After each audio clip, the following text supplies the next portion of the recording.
far as I know. So, Om Namo Bhagavate Vasudevaya.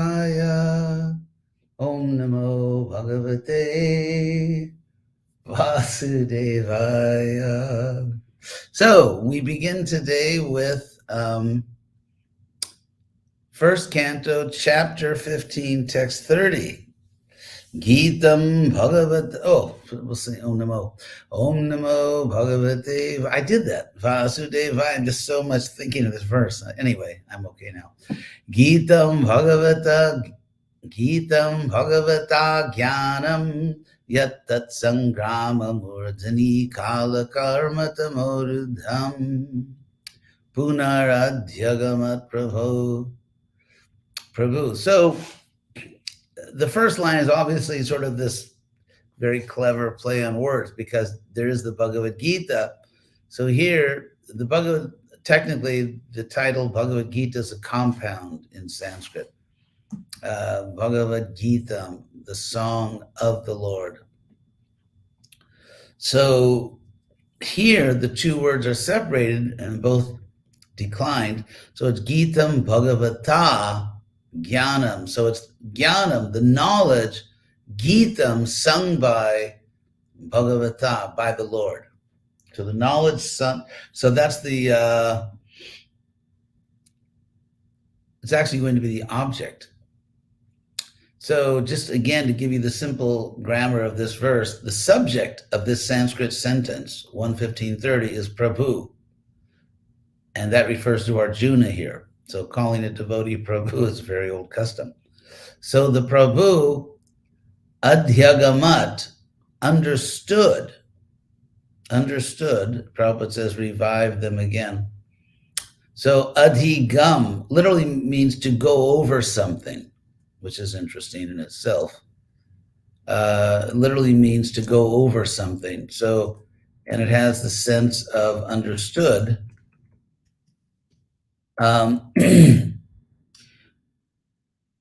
So adhyagamat, to meet, find, discover, obtain, accomplish, study, read. So to study something, to understand something, to discover it.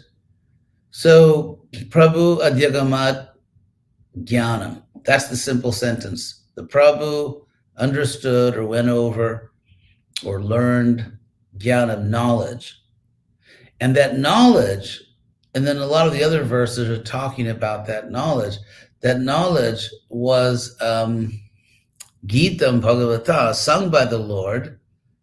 Yet tat sangrama murdani, the very knowledge, yet tat means like the very knowledge that was sung by the Lord, literally in the head of the battle. So sangrama is an interesting Sanskrit word which means battle. Grama, as you know, can mean village, like Prithivite Ache Jata Nagarati Gram. So grama can mean village. So sung like villages coming together or tribes coming together. So it also can mean a battle. So sangrama, and murdhan means the head. So literally, in other words, in the front of the battle, in the front of the armies, or in front of the armies. So sangrama murdhani, literally in the head of the battle, like right in the front. So the knowledge that was sung by the Lord in the head of the battle, in the front of the battle, but knowledge which had been rudham, which had been blocked, rudham. I mean, the Lord has a form called aniruddha, which means unchecked, unblocked. No one can ever impede him. But the word rudha itself means obstructed, checked, stopped, suppressed, kept back, withheld, and so on. So that's rudham. So that knowledge was rudham. That knowledge was checked. It was blocked. It was by what? By tamo, by the ignorance or the darkness of kala, time, like destiny and karma. So kala, karma, tamo, rudham. So the knowledge which was blocked or checked by kala, karma, tamo, Prabhu, Arjuna, the Prabhu, Punar adyagamat, understood it again. Understood it again. Punar means again. That knowledge that was sung by the Lord. So it's very simple verse, beautiful verse. Gitam Bhagavata Jnanam Jatat Sangrama Murdani Kala Karma Tamo Rudham Punaradhyagamat Prabhu. Now, here's a very interesting point that in his translation, Prabhupada actually gives a bit of a purport, because Prabhupada says, here's Prabhupada's translation, because of the Lord's pastime and activities and Arjuna's feelings of separation from him, it appeared that Arjuna forgot the instructions left by the personality of Godhead, but factually this was not the case, and he again became Lord of his senses. So Prabhupada's translations, of course, is giving the real idea here, but it's not strictly, let's say, literal in the mundane sense. So first of all, Prabhupada adds, it appeared that Arjuna forgot the instructions. And forgot is just Prabhupada's translation of Rudham, that the knowledge was blocked. And then Prabhupada adds something that is not in the Sanskrit at all, but factually this was not the case. So Prabhupada is explaining through this somewhat non-literal translation that Arjuna is actually a pure devotee. And even if he's in Maya, it's Yoga Maya and not Mahamaya. He's not in illusion the way an ordinary conditioned soul is. And so Prabhupada injects that into the translation in two ways. First of all, by saying it appeared that he forgot the instructions, whereas the Sanskrit just says that it was blocked. It doesn't say appeared. And Prabhupada said factually this was not the case, which of course is not in the Sanskrit, but it is our Vaishnava philosophy. And he again became Lord of his senses, which is also not literally what it says. It simply says that he again understood that knowledge. And so Prabhupada equates understanding knowledge with becoming Lord of the senses, which of course is not, precise. Those are not synonyms, to become Lord of the senses and to understand, but that's kind of the purport, and that's what it really means. So he again obtained that knowledge, he again learned that knowledge or understood that knowledge. So anyway, I think that gives you an insight into Prabhupada's translation technique, in which Prabhupada said he's putting the purports into the verses so that people cannot misunderstand it. So the next verse is verse 31, Vishoko Brahma Sampatya Sanchinna Dvaita Sangshaya Lina Prakriti Nirgunyat Alinga Twat Asambhavaha. So, Vishoko, Shoka means grief or lamentation, Shoka, and Vishoka means free of lamentation, free of lamentation. So Arjuna is now Vishoka, he's now free of lamentation, Brahma Sampatya, by spiritual assets. Brahma, of course, here means spiritual. Sampati means good fortune or assets. It's a form of the word sampat, like sampade, vipade, and the opposite of sampati is vipati. So Arjuna has spiritual assets. Sampati in the dictionary means prosperity, welfare, good fortune, success, accomplishment, fulfillment, turning out well. So by Arjuna's spiritual accomplishment, his spiritual success, he's prospering spiritually, and so on. So that's a very nice expression. So and because of that, he has no lamentation. Vishoko Brahma Sampatya Sanchinna Daita Sangshaya. And the Sangshaya, doubts, which come from Dvaita, duality. Because, in other words, let's say you feel that there really is some happiness in this world, and therefore, of course, you must also believe there's some real unhappiness. So if you even suspect it, because samshaya means a doubt. Prabhupada, interestingly, in the word for word translates Dvaita samshaya as from the doubts of relativity. So,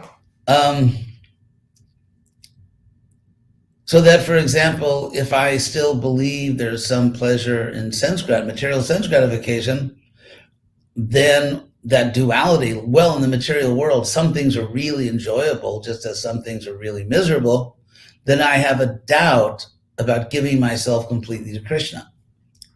So that's the relationship between Dvaita, or another common word for it is Dvandva, which Krishna uses in Gita a lot. So Dvaita or Dvandva Samshaya, if I have doubts about the dualities of this world, doubt mean I think, well, maybe there really is pleasure or pain on the material platform, then I will doubt whether I should just give myself to Krishna, because maybe I'll be losing something. So all those doubts were cut off. Sanchinna means cut off, and sang means completely. So sanchinna, completely cut off. And then lina prakriti nayargunyat.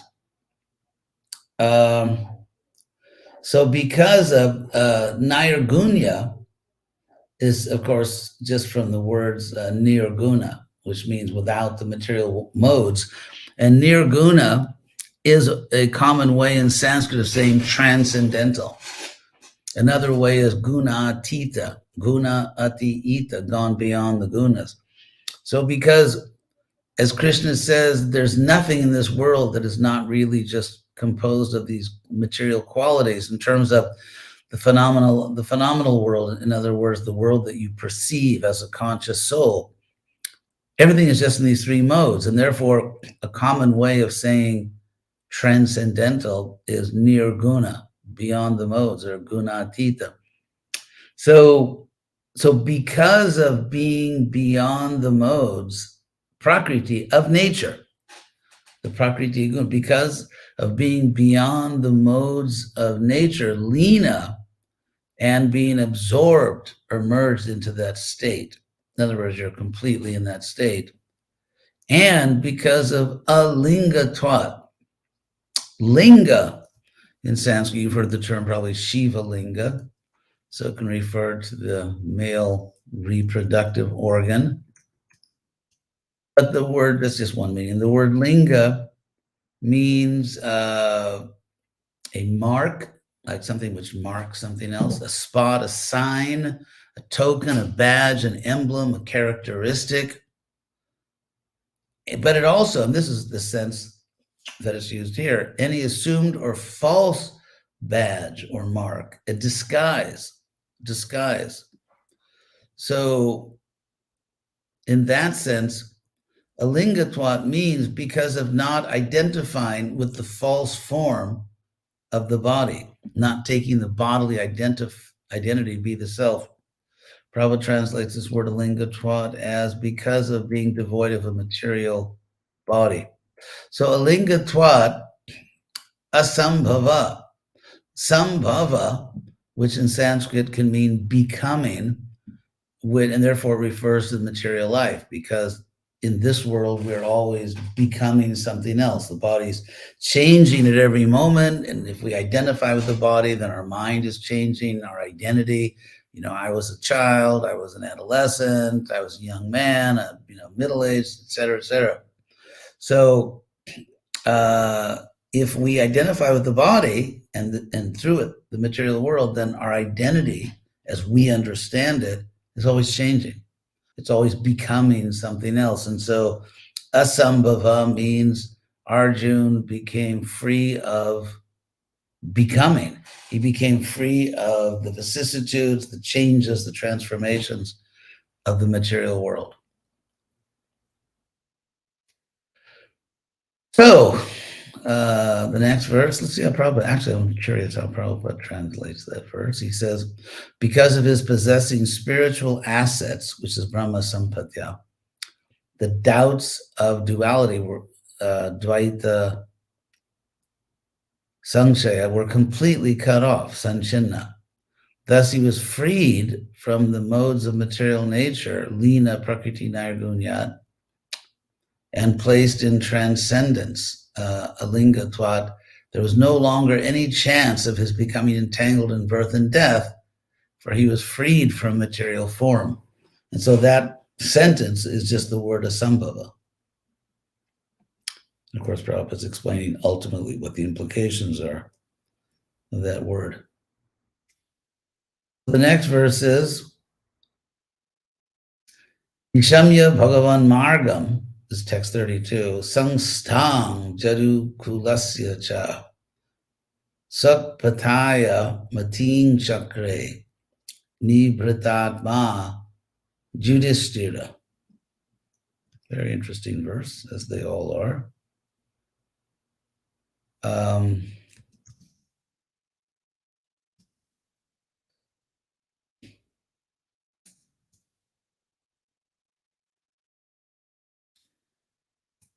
So, Nibhritatma, actually it's Nibhritatma, the word Nibhrit, and also Nibhrit.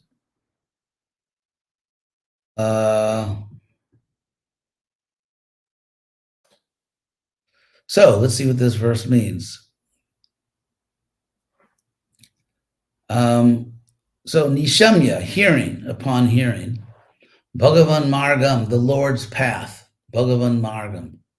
In other words, that Krishna had left this world. On hearing of the Lord's path, what Krishna did, Samstang Jadu Kulasya Cha, and the demise of the Yadu dynasty.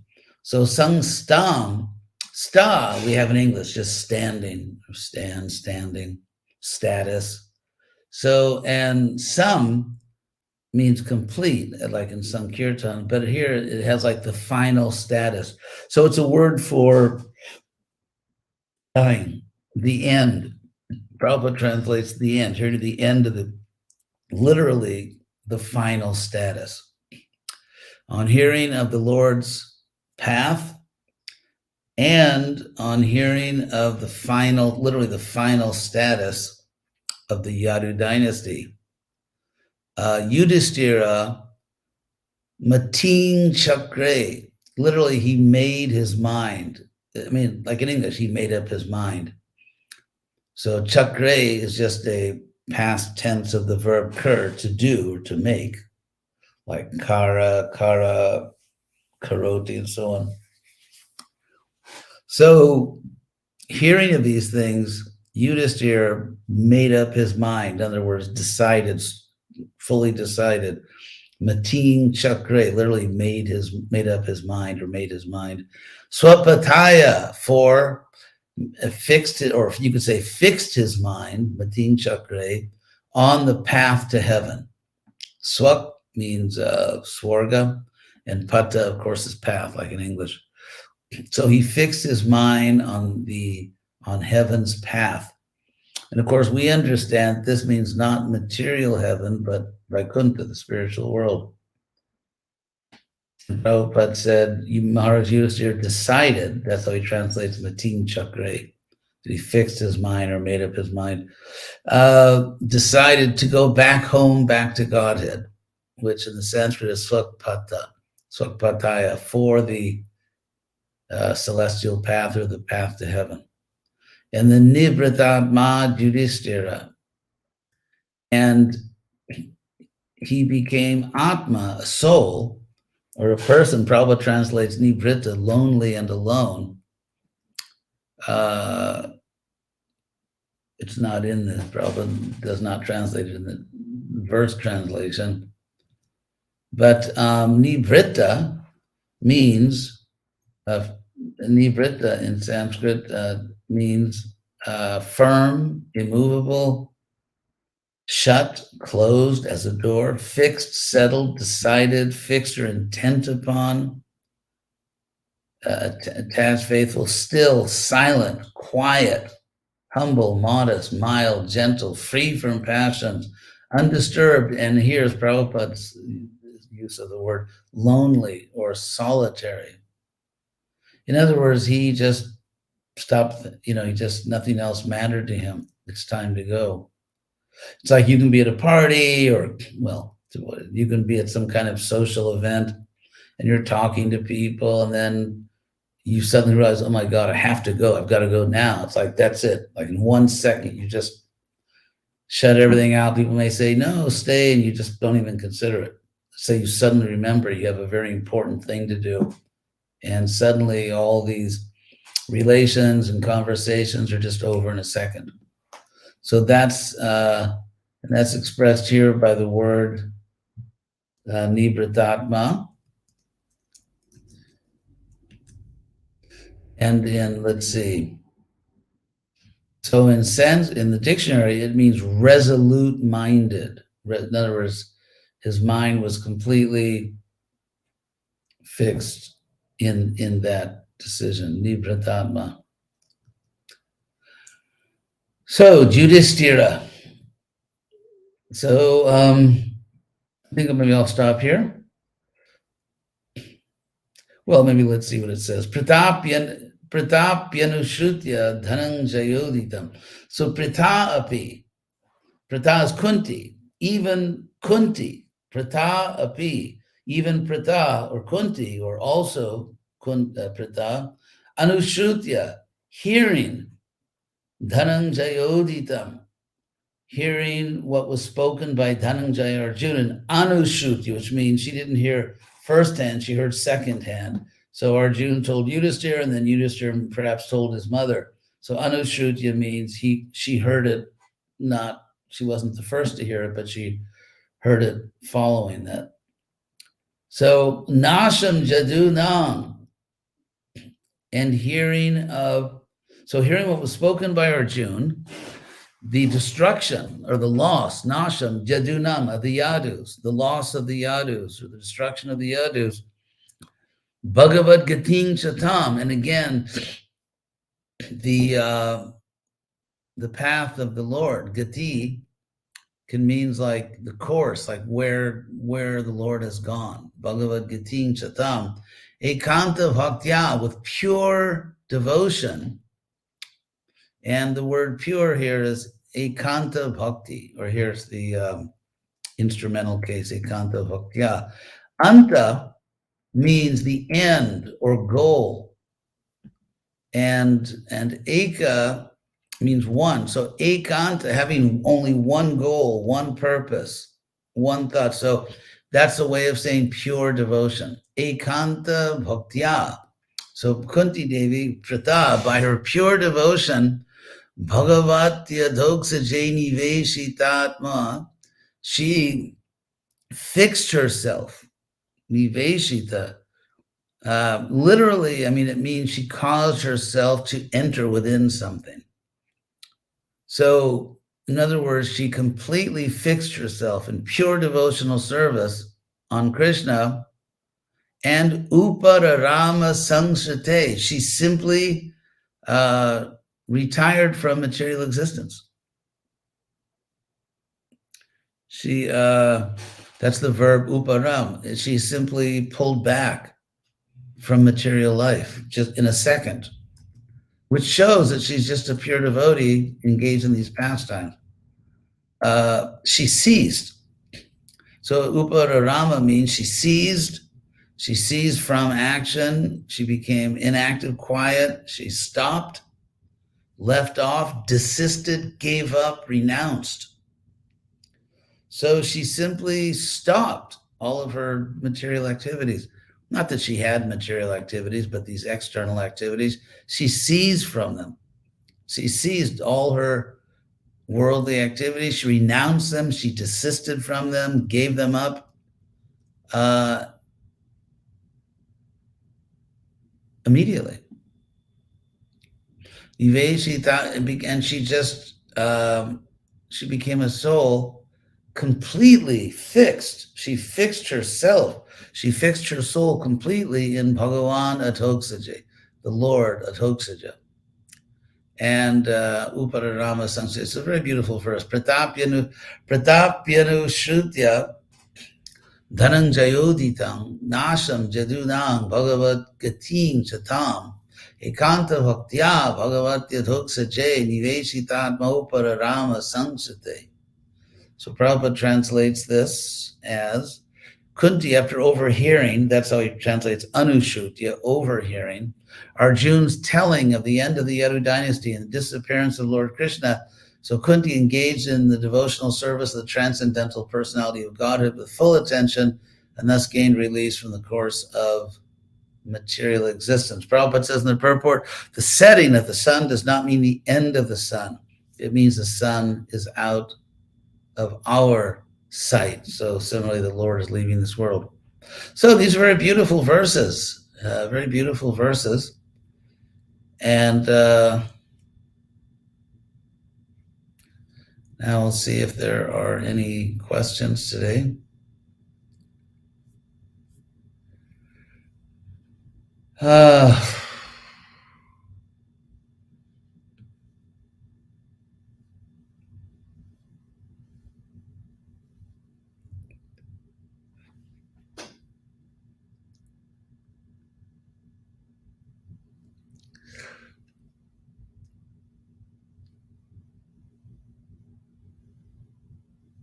It looks like no questions.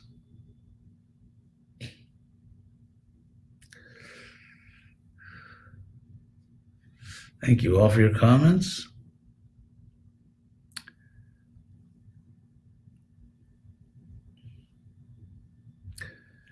Oh,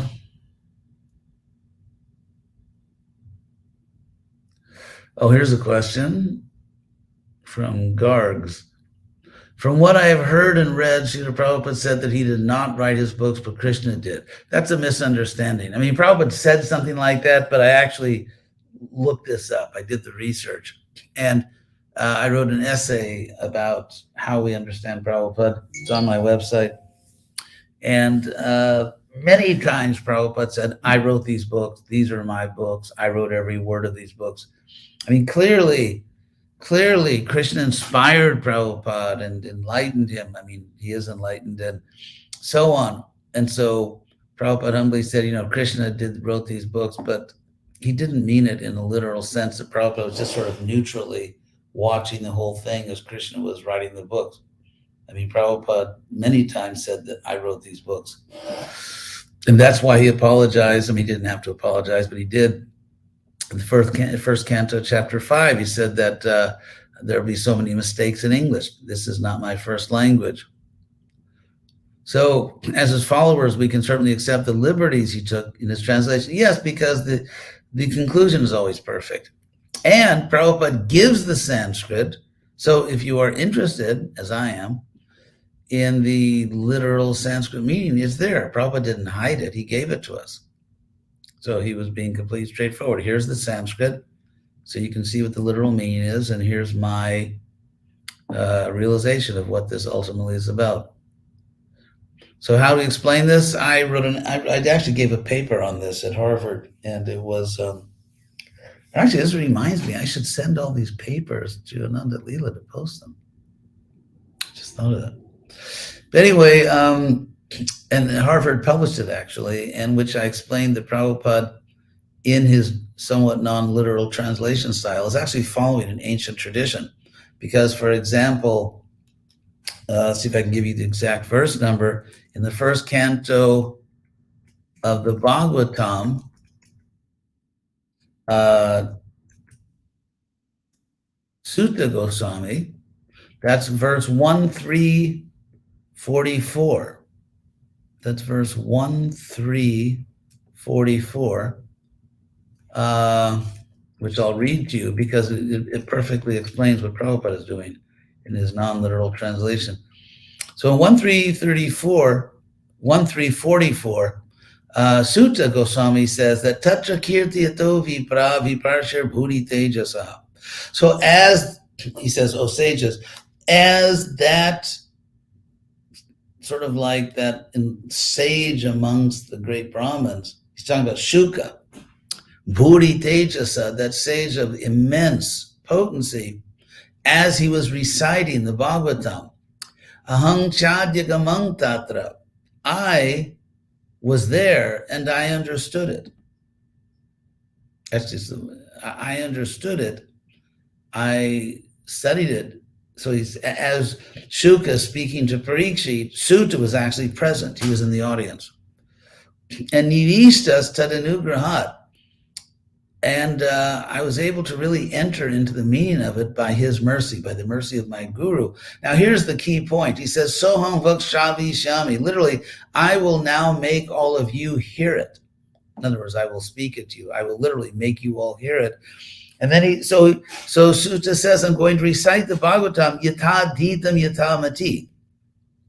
Yata Dhita means literally, and Yata Mati means according to my realization. So Adhita, let's see, how does Prabhupada translate that here? Actually, he doesn't separately translate it. But anyway, so Jyata Adhitam, Adhita means what you've understood, literally what you've gone over. Anyway, I won't go into all the grammar, which is actually interesting here, but I won't go into all of it. The word Adhita, Yata Adhitam, means as I read it, as I learned it. So literally. So, and Yata means as I learned it, as it was spoken to me, I'm going to teach exactly what I heard according to what I learned, but also Yatamati, according to my own realization. So that's what Prabhupada did. Prabhupada gives us the Sanskrit, he gives us the literal reading, but then he explains his own realization. And so Prabhupada's translation style goes back 5,000 years. That is the Bhagavatam. Either when Sutta is reciting what he heard from Shuka, or when Yudhisthira, or let's say Narada Muni is reciting what he learned from Lord Brahma. So you have all these different dialogues going on. And what we see is that a person who has heard from their guru then teaches it to someone else, but not word for word literal, but actually explaining what that guru learned, but also giving their own realization. So in that sense, Prabhupada is actually preserving a very ancient culture. So that's what I would tell people. So Jagat Palana, Krishna says, Trigunya, Vishaya Veda. This includes the Srimad Bhagavatam, or the Puranas are not part of the Veda. No, it does not include the Bhagavatam. Krishna is clearly talking about the Vedas, which are the Shruti literature. So no, he's not referring to the Bhagavatam.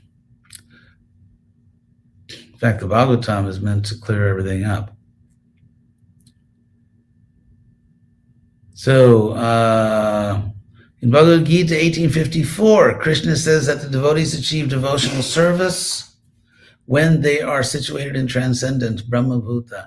Are we doing devotional service while we are still stuck in the dualities, or are we just preparing ourselves to do devotional service when we rise above the dualities? Well, here's the good news. If you are serving Krishna according to Prabhupada's instruction, then your service is spiritual, even if your realization is not perfect. But you're on the train, you're on your way. And whatever your realization is, it is the act of serving according to Prabhupada's instructions that makes our activity spiritual. So Padmalochana, did Kunti go into trance, samadhi? Yeah, undoubtedly. I don't understand the Suprabhatam translations by... Anyway, didn't understand that. Jagoranga Das, do we need to go through difficult situations before coming to that understanding? An understanding and determination like that of Yudhisthira? It depends. I mean, I always, that's one thing that really highly motivates me to do the right thing, is that I don't want to go through all the difficult situations. So it's like, okay, I'll do it voluntarily. So I think the more that we just do the right thing and fix our minds in Krishna, then even if there's some outwardly difficult situation, we will be able to handle it without problem because of our Krishna consciousness. Just like after some initial unhappiness, Yudhishthira and Arjuna are fixed, and so is Kunti. So in any case, whether Krishna does not give you heavy situations because you voluntarily did the right thing, or whether as you advance, Krishna gives you some difficulties, but things you can handle. In any case, we are going to definitely cross beyond it. Just like Krishna says in the Bhagavad Gita, what was that verse? Mayami tang taranti te. I'll give you that verse also. That's 7:14 of the Bhagavad Gita, where Krishna says, Daivi yesha gunamayi mamaya duratya, that indeed this divine illusory potency of mind, consisting of the modes of nature, is dur ati aya, hard, literally hard to cross. Ati means above or beyond, and aya, going, so it's hard to go beyond. But mam eva je prapadyante, those who surrender to me, mayami tam tarantite, they cross over this maya. So if we surrender to Krishna, whatever comes our way, we'll deal with it. Let's see. Anything else? Another question with all the question marks. If a transcendental personality like Krishna himself comes, does this planet become transcendental or just the places he goes with his body? It's interesting. Everything is originally Krishna's energy, but as far as things acting spiritually, anything involved in Krishna Leela, anything that Krishna engages in his pastime certainly is spiritualized. So, from Priyahita in San Luis Obispo, Oceano. As Krishna, as Paramatma, is Krishna, I think you meant, is Krishna as Paramatma? Anyway, in our hearts, when we fix ourselves completely on him and surrender completely, or we absorbed in a way, or led back to God. Yes, I mean, Krishna is Paramatma, but remember, Paramatma is Krishna. It's not like it's a different person. So, for example, when Krishna disappeared from the rasa dance and the gopis were running about trying to find him, and then Krishna appeared before them as Paramatma just to see what they would do. And they looked at him and they realized that, okay, we know who you are. So then Krishna actually gave up this four-handed form and just revealed himself. So Paramatma is Krishna. And if you are worshiping Krishna, loving Krishna, serving Krishna as Krishna, then he will reciprocate with you, as he says in the Gita, and you will see Krishna in your heart. And it is the two-handed Krishna in the Bhagavad Gita who says, I'm in the heart of everyone.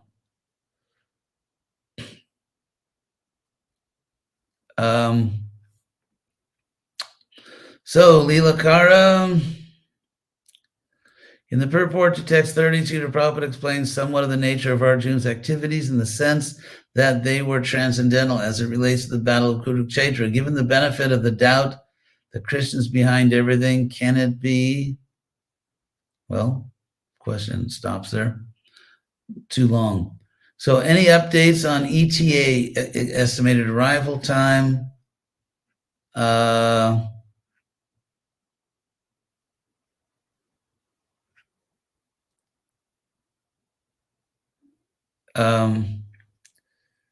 Did Kunti go into Samadhi? So arrival time, Mahabharata. Yeah, we're just finishing up now, so it should be done this year. First volume of Mahabharata. Brahmatirtha, the great soul Brahmatirtha. Are Prabhupada translations considered scholarly since he is not translating literally yet according to the tradition? Prabhupada's translations would not be considered academic, but they would be considered authentic or genuine within the tradition. And that's what the scholars said, actually, when they reviewed his books way back when Prabhupada was here, they said that this is an authentic presentation of the Vaishnava or Gaudiya Vaishnava tradition. So they're authentic translations, but not literal. They're not academic.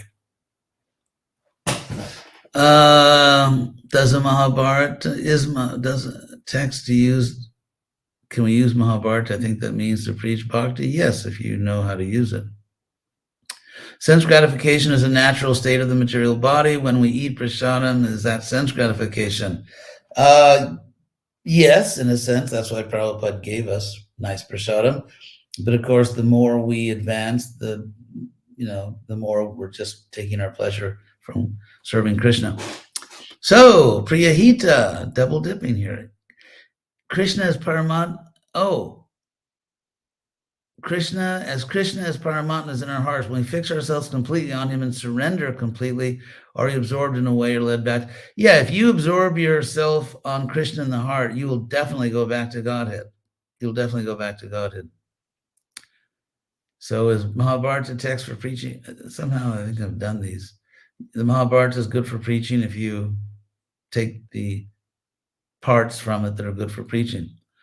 So, Leela Kara, can it be concluded that acharyas from other Vaishnava traditions, like Ramanuja Acharya, for example, see Vishnu forms of Krishna as supreme? No, they also know about Krishna, even though the Bhagavatam is so clear about Krishna's status. No, actually, the great acharyas, they also were devoted to Krishna. So, Sankarshana from Great Britain. How do we understand that acharyas from other Vaishnava traditions see Vishnu forms? Oh, that was. Anyway, sorry. That was Sankarshan. I just kept reading.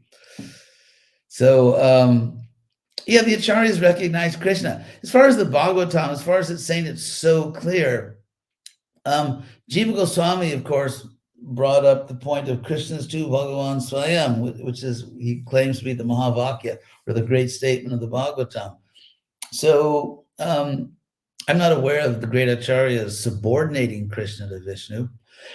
They're also preaching in a culture in which people worship Vishnu. So, for example, in our teaching, we often use words like God